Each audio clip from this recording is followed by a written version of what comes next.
Hi everyone, welcome back. This is going to be a preview to my wardrobe career capsule that I'm going to be working on next month in July. This is the first pattern. This is Butterick 5617 View A. I made it out of a poly rayon blend I found at Joann's, and what inspired me to make this particular jacket is because I was looking for a lightweight or summer weight cotton short sleeve jacket to wear over my knit dresses for work, and everything I saw out in retail, it had one or more of the characteristics that I wanted in the jacket, but not all of them. So I decided to make my own. For fit, this pattern says that it's very loose fitting. I would say that it is loose fitting. It just has enough ease for it to be comfortable and for you, to feel good in it. I won't say it has that much ease. They said that it is hip length. I'll give you a ballpark that it fit me right at the hip bone. So you might want to play with those lengths. It is meant to be a short jacket, so also take that into consideration. The next major feature of this pattern is the front bands. As you can see, they're really thick. For buttons, they are 1 1/8 buttons. For my buttons, I use these. They're plastic, but they have this texture on it that makes it look like they are covered buttons. And I also got those from Joann's. Here you can see that the front pieces also have two darts on both sides that really make it easy for you to do your FBAs. Once again, the pattern is short sleeve, as I said before, and another feature is that it has this top stitching on top of where the hem stops and at the base of it. The instructions does say to do it exactly like this. Another feature is the top stitch stand up collar.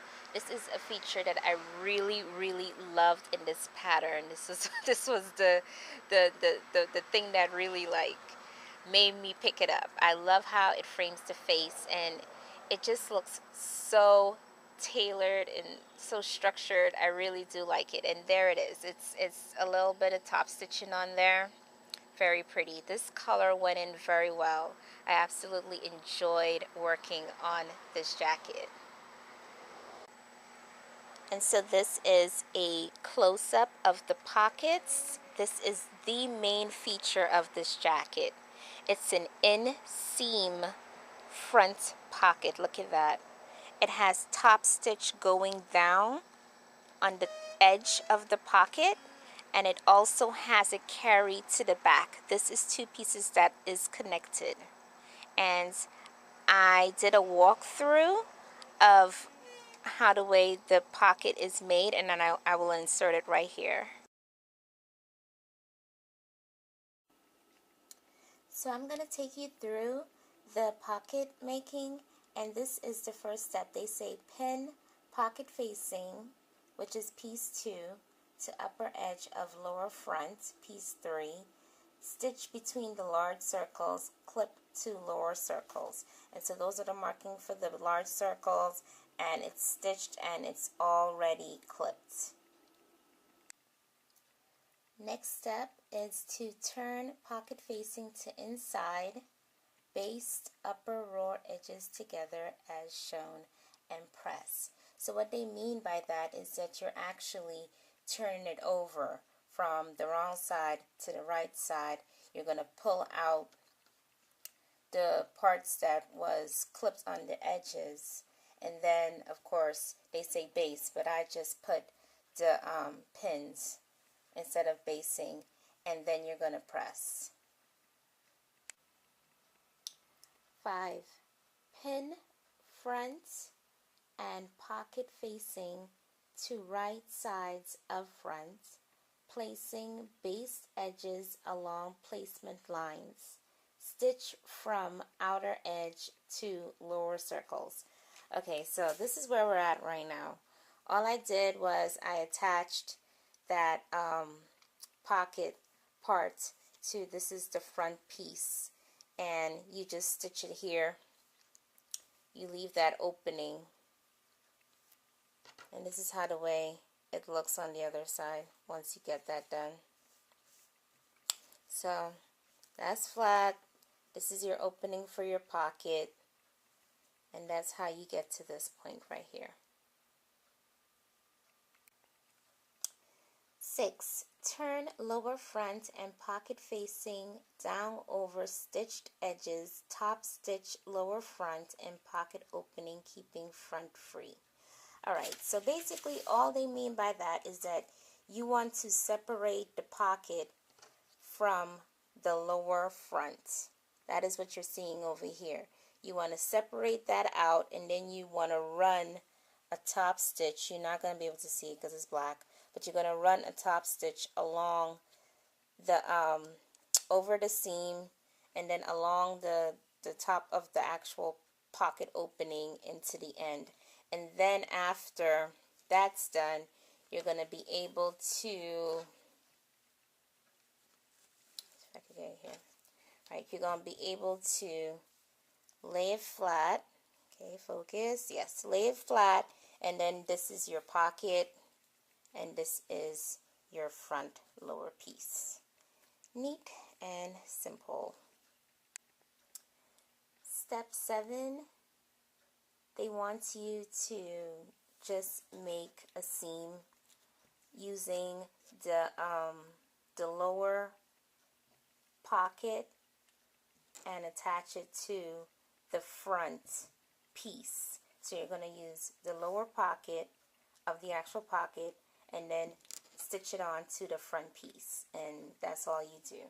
A 5 1/8 extension, that's it. And then this piece over here is the upper side of the pocket that you're seeing showing on the front.